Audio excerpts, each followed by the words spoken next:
Hoy vamos a desmontar algunos mitos sobre los dividendos. Vivir de rentas suena genial, pero si no sabes cómo medir bien o qué estás comparando, puedes acabar tomando decisiones que te alejen de tus objetivos.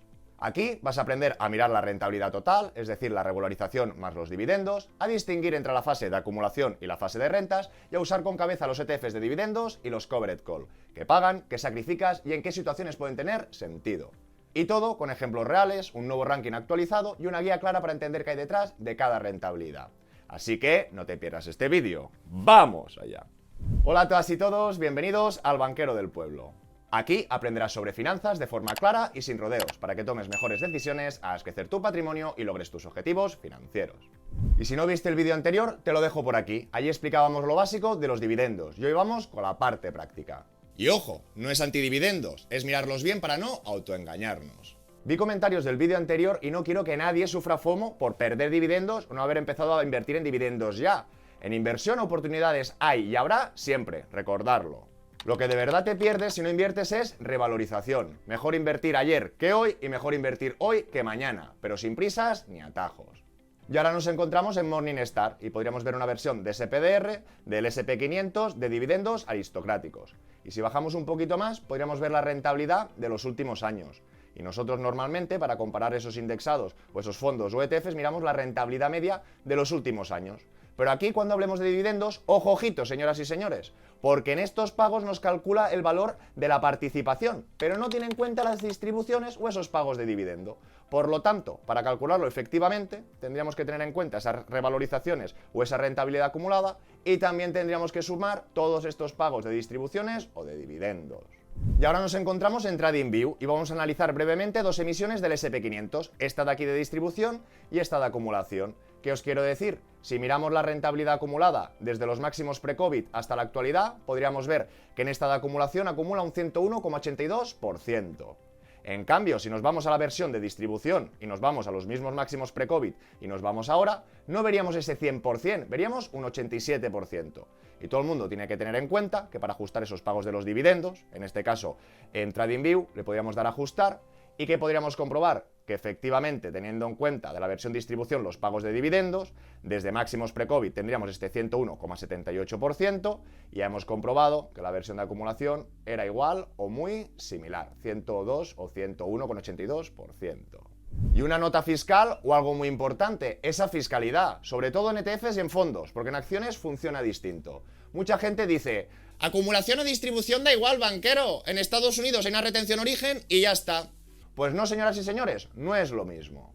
Con una clase de acumulación, ese dividendo se reinvierte dentro del propio fondo y no tributas todavía en IRPF. Y en cambio, con una clase de distribución, además de la retención de origen, pagas el 19% mínimo cobrado cada año en España.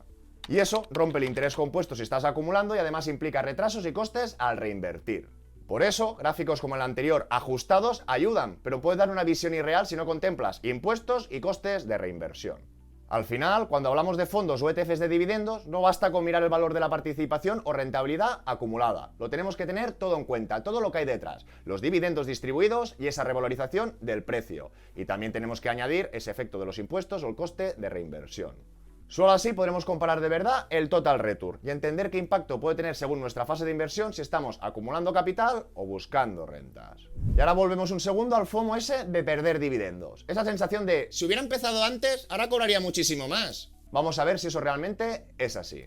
Imagínate que inviertes 1.000 euros en una acción que paga un 5% anual. Cada año cobras 50 euros. 10 años más tarde esa acción ahora vale 5.000 y sigue pagando el 5%. Ahora cobras 250 euros. Y aquí llega el error. Mucha gente piensa que está cobrando un 25% sobre su inversión inicial, pero no, cobras un 5% sobre tu nuevo capital, que son 5.000 euros.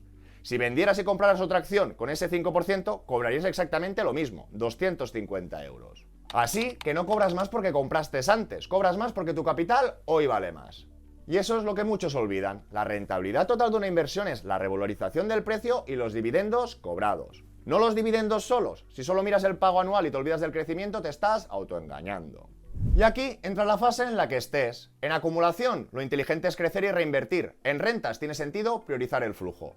Pero mezclar las dos cosas es una trampa mental. Y oye, que cada persona es un color. Si tu objetivo es montarte una paguita mensual, perfecto, pero sabiendo lo que sacrificas a cambio. Si en 2010 alguien hubiera invertido 10.000 euros en el SP500, hoy tendría 80.000. En cambio, empresas de dividendo muy sólidas, como Johnson & Johnson, Dover, Coca-Cola, se habrían quedado por detrás. En este caso, Dover sí que 71.000, Coca-Cola 39.000, 47.000 Johnson & Johnson o 40.000 Procter & Gamble. Y aunque aquí veamos algún ejemplo de Google o de Amazon, en este caso no estamos hablando de empresas tecnológicas extremas, son compañías seguras, defensivas y con dividendo constante. Y ahora viene la reflexión. Si el inversor del SP500 vendiera hoy y pagara un 20% de impuestos, redondeando, le quedarían unos 66.000 euros, que serían casi 20.000 euros más que, por ejemplo, en el Johnson & Johnson. Y con este capital neto podría comprar ahora acciones de Johnson & Johnson y cobrar un dividendo un 40% mayor que el que las tuvo todo el tiempo. ¿Ves la clave? Invertir antes no garantiza cobrar más, lo que marca la diferencia es la rentabilidad total, y dentro de ella los dividendos solo son una variable más. Por eso, no compares una clase de acumulación con una distribución como si fueran lo mismo. Con distribución pagas hoy y rompes parte del compuesto, y con acumulación refieres ese impuesto. Por eso es tan importante saber en qué fase estás, si acumulando o ya viviendo de tus rentas. Porque para cobrar bien mañana, hoy lo que tienes que hacer es optimizar tu crecimiento, no tu dividendo. Y con eso claro, cerramos el preámbulo y pasamos a lo práctico, acciones, ETFs y covered call para generar rentas. Y empezamos por los aristócratas, empresas del SP500 que han subido el dividendo 25 años o más. Son una criba de disciplina, pero no una garantía de batir al mercado. Y ojo con la etiqueta, son empresas del SP500, y el SP500 es la media. ¿Qué significa? Que unos lo harán mejor y otros peor, pero no porque sean aristócratas van a batirlo sistemáticamente. Y por eso insistimos que además del cupón hay que mirar riesgo y calidad. Aquí, por ejemplo, en esta página de Euler nos podíamos llevar una idea de todos estos aristócratas, que podíamos ver que dentro del SP500 estaríamos hablando, pues actualmente o en esta foto, de unas 138 opciones. Y aquí podríamos filtrar tanto por antigüedad, que vemos que hay empresas que lo hacen desde muy tiempo, también podríamos filtrar por esta rentabilidad de dividendo, nos daremos cuenta que también los resultados son bastante dispares, o por el ratio de distribución, muy importante, de su beneficio, qué parte pagan en dividendos. Si vemos ratios que están por debajo del 100%, del 50%, del 60%, puede ser algo sano, pero si vemos ratios de distribución muy elevados, puede ser ojo peligro o que estén pasando por un bache. Y en esta misma página, por ejemplo, pues podríamos ver Procter & Gamble, lo que sería la rentabilidad acumulada y la misma rentabilidad teniendo en cuenta los dividendos, con lo que hay que tenerlo en cuenta porque hay diferencias. Y fuera de los aristócratas pasan cosas parecidas, yields muy altos en bancos, energía, automóviles, hoy pueden lucir pero mañana no lo sabemos. Y recordar, no hay duros a 4 pesetas. Si te interesa que traiga un vídeo analizando empresas a fondo, con métricas, balances y valoración, dímelo en comentarios y lo preparamos. Ahora en esta siguiente imagen desde Investing tendríamos un poquito más claro esta redistribución o este payout. ¿Qué os quiero decir? El beneficio por acción es un 2,32, perfecto, pero del beneficio total por acción, ¿cuánto están retribuyendo a esos dividendos? Pues porcentajes, 40, 50, menos de 50 pueden ser sanos, pero si vemos que están pagando más de lo que ganan, ojo, ojito. Y siguiendo con Western Union, nos podemos sentir seducidos pues por este dividendo, pero todo el mundo tiene que recordar el total return, que es la revalorización más los dividendos. Porque si subimos un poquito y vemos la gráfica, pues podríamos ver que desde el 2020 en este caso solo hace que caer. Y esto requiere un poquito más de analítica, un poquito más de cálculos. En este caso, Western Union, en máximos pre-COVID hasta la actualidad, sin tener en cuenta esos dividendos, pues ha caído un 68%. En cambio, si lo ajustamos y volvemos a comprobar este track, pues podríamos ver que en vez de perder un 68, estaría perdiendo un 52. Pierde, pero menos. Y lo que está claro que la tendencia de los últimos años, pues no es muy boyante. Y podríamos seguir con otros ejemplos, como en Agas. Vamos a ver, desde este máximo que hizo en noviembre del 15, la caída sin tener en cuenta los dividendos. Tendría una caída aproximada de casi un 50%. Pero si tenemos en cuenta los dividendos, en este caso incluso hasta cambia la gráfica. Podríamos ver que se sostiene o parece que se sostiene más. Y en este caso, pues tendríamos unas caídas o solo unas caídas de menos 6%. Y en este sentido no es una recomendación, pero yo llevo posiciones pequeñas de ambas para comparar y medir. Aquí podemos ver la rentabilidad actual de Nagas, que estaríamos ganando un 7,61, y por aquí abajo podemos ver Western Union, que estaríamos ganando un 7,64. Pero ojo, ojito, aquí estamos viendo solo la revalorización, tendríamos que tener en cuenta ese pago de dividendos. Con lo que en este caso, ejemplo concreto, aquí podemos ver estas dos posiciones de las que estamos hablando, pero si tenemos en cuenta el pago de los últimos dividendos, por ejemplo, cobrado de Western Union, pero no cobrado de Nagas, que nos daríamos cuenta que cambian un poquito estas rentabilidades. Por eso lo tenemos que tener todo en cuenta. Y recordaros que en Freedom se pueden exportar fácilmente las posiciones en Excel para hacer estos cálculos. Y recordaros también que estoy mezclando acciones. Una cosa son los aristócratas, que veríamos por aquí Procter & Gamble, ExxonMobil, Dover, Target, AVI, y otra cosa son acciones de dividendos. En este caso Western Union, puede estar allí o no, pero entenderme, que no son lo mismo. Y para finalizar este bloque vamos a ambientar con alguna estadística más. Aquí podríamos ver desde principios del 2020 hasta la actualidad. Y lo mismo, S&P 500, mercado de bonos, dólares, Amazon y Google, y después Procter & Gamble, Johnson & Johnson, Dover y Coca-Cola. ¿Y qué vemos y dejamos de ver? Pues efectivamente, normalmente podemos ver cómo estas tecnológicas están por aquí arriba. En segundo lugar iría Amazon. Y en tercer lugar, en estos últimos 5 años, pues veríamos que estaríamos hablando del S&P 500. Y ojo, ojito, aquí podríamos ver que hablamos de rentabilidades que multiplican el 2, y en cambio en estos casos, en este momento concreto, insisto, rentabilidades por debajo del 2. Y aquí podríamos ver tanto Procter & Gamble como Johnson & Johnson, y aquí ajustando a la inflación, pues ya vemos que los bonos y el dólar pierde valor, que estas acciones defensivas mantendrían un poquito más el tipo, y para aquí estas tech o el S&P 500. Y seguimos desde el 2010, que antes hemos visto los números, pero no hemos visto las gráficas. Aquí todo parece que coge un poco más de peso, o podríamos ver, por ejemplo, esta empresa de Dover, que estaría haciendo sombra al S&P 500, pero en cambio sí que es verdad que veríamos que Johnson & Johnson, que Coca-Cola, pues sí que las tendríamos un poquito más descolgadas. Aquí hablaríamos a 15 años vista de entre un 3 y un 4% de revalorización. Aquí pues más del doble porque sería un 6, un 7. Y aquí tendríamos Amazon y Google. Y por último una estadística desde el año 2000. Desde enero del 2000 a ver qué ha pasado o dejado de pasar. Y aquí sí que podríamos ver cómo esta burbuja o no burbuja de las tech sí que se ha disparado o se ha alejado mucho más.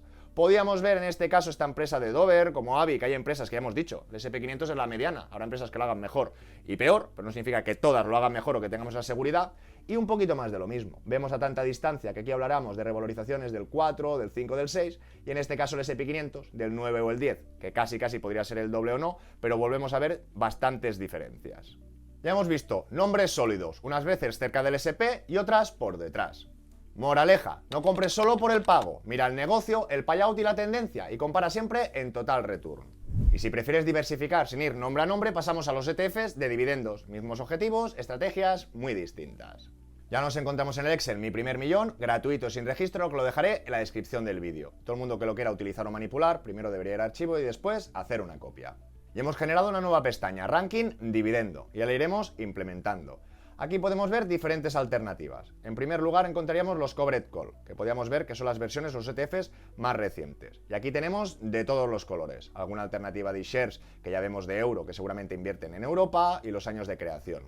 Aquí también podríamos confirmar esos costes. Ojo, ojito, que aquí he colado el S&P 500 para tener otra referencia. La fecha de cierre. Podríamos ordenar por la rentabilidad del último año, veríamos cómo la zona euro en este caso y ese pesos bancos está apoyando fuerte, veríamos aquí estas alternativas más diversificadas del mundo desarrollado de Vanek o de Fidelity, y aquí pues os he puesto bastantes filtros para que lo podáis mirar. Es decir, este está centrado en Europa. Esta alternativa de Vanek, pues por ejemplo vemos que diversifica en 111 activos, la de Europa solo en 36, aquí en 111, y sería un fondo global aunque tiene 53% de peso en Europa. Y aquí podéis ver un poquito el detalle de cada uno, todo y que ahora entraremos en profundidad. Esto, S&P 500, en este caso S&P 500 aristócratas. Podríamos organizar por volatilidad, veríamos S&P 500 el más volátil del último año, pensar que esto es por año, aquí el ratio de Sharpe, y el dividendo completo del 2024. Con lo que aquí veríamos que, por ejemplo, estas alternativas de Covered Call destacan por encima del resto. Aunque recordar que tenemos que tenerlo todo en cuenta. Total return es revalorización más dividendos. Y para llevarnos una idea pues de los últimos años, podríamos organizar los últimos 3 años, aquí lo tenemos todo en cuenta, podríamos ver que destacaría este de Vanek de Morningstar, y si miramos a 5 años, tendríamos una clasificación muy similar. En este lapso de tiempo también estaría ganando el Vanek, en este caso al archiconocido S&P 500. Y como hemos comentado muchas veces, os recomiendo que os leáis los prospectos, esos kits, porque ¿cómo se aprende a ir en bici? Pedaleando. En este caso, pues yo ya me creé una lista de ETFs predispuestos para dividendos. Aquí, por ejemplo, desde Freedom podíamos poner dividendos, podíamos pasar por encima y veríamos los últimos pagos. Pues en este caso tendríamos el Covered Call, que vemos que pagan cada mes bastante, un 0,77, 0,79, con lo que podríamos llegar fácilmente en un año, en un 7, 8 o un 9%. No, este de Vanek, pues este de Vanek veo que me hace pagos trimestrales. Normalmente un pago un poquito más pequeñito y luego un pago más gordo. Nos podíamos ir o podemos mirar el Excel anterior para ver lo que han pagado en el anterior año. En este Vanek un 4,64. Podíamos mirar en el broker que están pagando últimamente. Y lo que decíamos, que no, que quiero ver qué hay dentro. Seleccionaríamos, podríamos bajar abajo, aquí también veríamos las rentabilidades, etcétera, para ver ese kit y entramos. ¿Qué vemos? ¿Qué es este producto? Este producto de gestión pasiva, una estructura de fondo paraguas que comprende diferentes subfondos. Objetivo, el VanEck Morningstar Developed Markets Dividend es un fondo negociado en bolsa, ETF, que trata de seguir este índice, el Morning Developed Markets Large Cap Dividend, lo más fiel posiblemente. El índice de referencia mide el rendimiento de las acciones con altos dividendos en países desarrollados de todo el mundo. Perfecto. Si seguís leyendo ampliaréis un poquito de información. Ese índice de riesgo, lo que comentábamos, sea oro, Bitcoin, dividendos, nada está exento de riesgo. Y si bajamos un poquito más, pues también podríamos ver esas comisiones, 0,38 más gastos operativos. Y lo que os comentaba, yo aquí en el ranking intento facilitar datos, pero no hay nada mejor que cada uno compruebe la ficha del producto que quiera contratar en su broker y con esos datos concretos. Y por supuesto que podríamos ampliar, porque esa ficha nos explica muchas cosas, pero no vemos el detalle técnico. Luego podríamos ir a Morningstar en cartera y podríamos ver un poquito todo. Beneficio del precio, mira, un 10, parece que no está tan castigada como las tech. A ver, ¿cómo está diversificado? Uy, vemos mucho peso en bancos. A ver, ¿en qué regiones? Que es un poco lo que hemos puesto. Pues aquí vemos que tiene casi un 54% de peso en Europa y un poquito menos en Estados Unidos. Y si bajamos más, podríamos ver esas posiciones, tiene 115 posiciones, las 10 primeras posiciones pesan un 34% y dichas primeras posiciones. Y en los rankings es lo que suele pasar, de 1 a 3 años el mejor puede cambiar, y de 5 a 10 o cuanto más alargamos, normalmente el S&P 500 manda con ese total return. No significa que no sirvan, sirven si priorizas el flujo y aceptas menos crecimiento. Y aquí podríamos ver otra pequeña comparativa para irnos un poquito más allá en el tiempo. Podríamos ver el patrimonio. Está claro en este sentido el S&P 500 que ganaría de paliza. Aquí podríamos ver esos gastos. Aquí pues las versiones acumulación y todo el demás distribución. Que nos vamos a riesgo. Efectivamente, en volatilidad de un año podemos comprobar cómo el S&P 500 tiene más volatilidad. Y luego nos podríamos ir al gráfico de líneas. Que vamos a poco tiempo. En este caso ganaba Europa. Que nos vamos a 3 años. En 3 años, en este sentido, el repunte de Europa con S&P 500 ya empiezan a pelear. Y si vamos al máximo posible, pues en este caso, que nos limitaría a la versión más novedosa, que es la de VanEck, aquí ya podríamos comprobar con el paso del tiempo, pues que la opción del S&P 500 casi un 268, aquí casi un 100% de diferencia y las otras alternativas más descolgadas. Y si volvemos a todas y, por ejemplo, quitamos esta más novedosa para irnos un poquito más atrás, y si vamos al máximo, pues aún veríamos que cuanto más tiempo pase, en este caso si se repite el peso que han tenido las tech, pues que nos han protagonizado por pagos de dividendos muy agresivos, podríamos ver que hay bastante más diferencia. Y en este sentido adquirí varias posiciones para poder medir, para poder analizar, para poder testear y hacer mejores vídeos.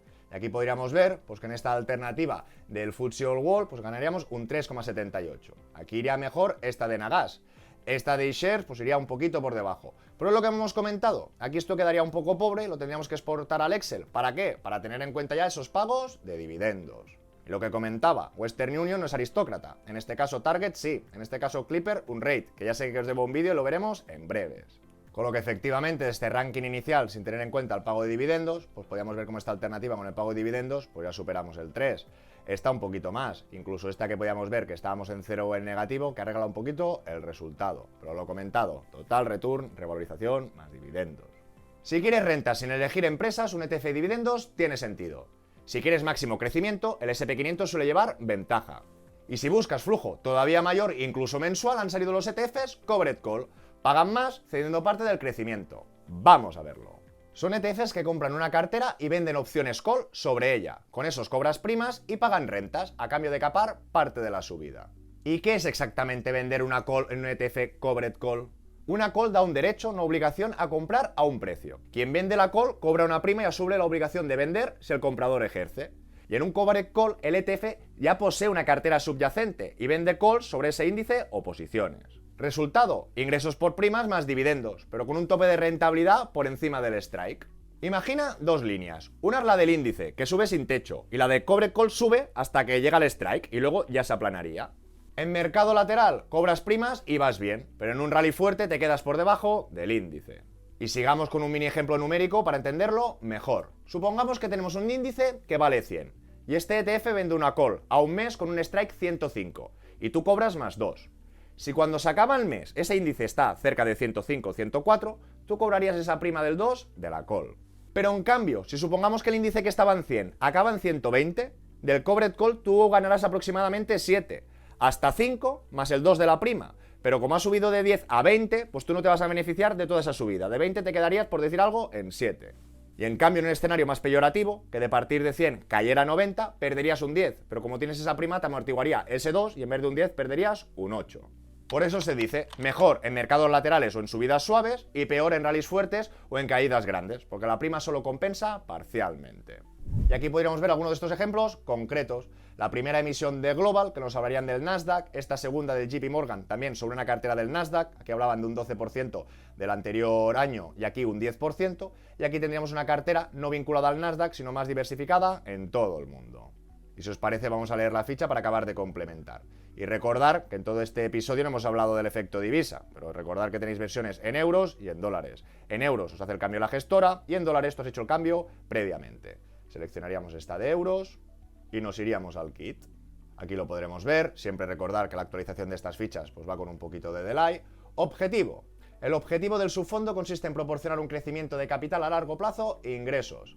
Índice de referencia, en este caso el MSCI World. El subfondo aplica una estrategia de inversión gestionada activamente.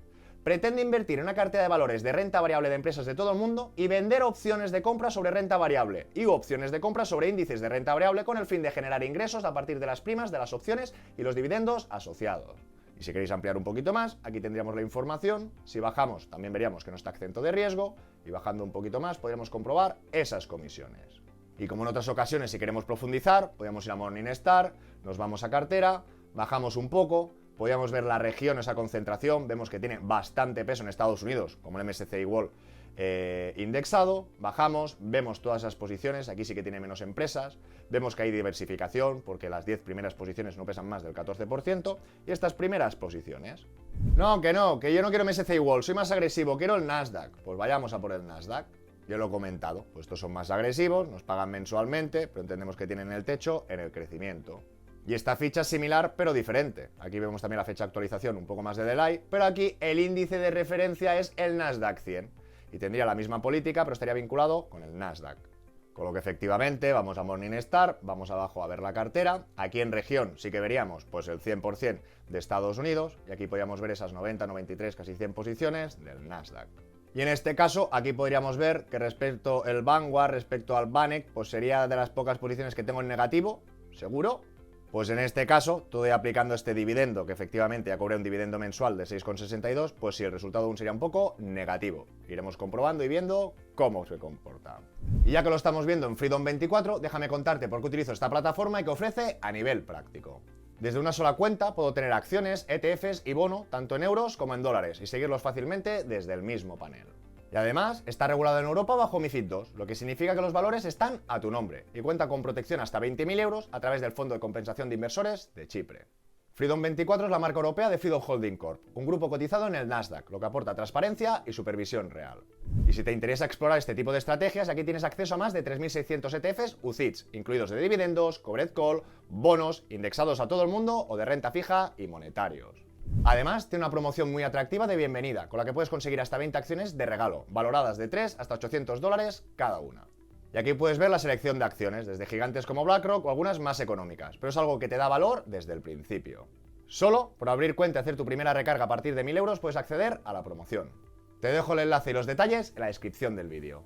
Y volviendo al tema, ¿cuándo usaría yo un covered call? Como capa de renta cuando buscas un flujo alto y regular. No para batir el mercado a largo plazo, porque cede en crecimiento a cambio de rentas más constantes. Un covered call convierte parte de una subida potencial en ingreso hoy, y si buscas flujo, bien, si buscas crecer al máximo, no es tu herramienta. Entonces, ¿qué tiene sentido para ti? No para el otro, para ti. Si estás en fase de acumulación, lo más eficiente es seguir construyendo capital con fondos y ETFs de acumulación y reinversión. Y si estás en fase de rentas, entonces puedes combinar una parte de dividendos o incluso covered call, siempre sabiendo que sacrificas a cambio. En resumen, los dividendos no son ni buenos ni malos, y los covered call tampoco. Todo depende del momento en el que estés y de lo que busques. Y ahora te pregunto a ti, ¿qué opinas de los dividendos? ¿Prefieres flujo hoy con dividendos o máximo crecimiento y planificar el rescate? Te leo en comentarios. Así que si este tipo de contenido te gusta o te parece útil, agradeceré un buen like, que te suscribas si aún no lo estás, que lo comparta con aquel que no pueda necesitar y nos vemos en el siguiente.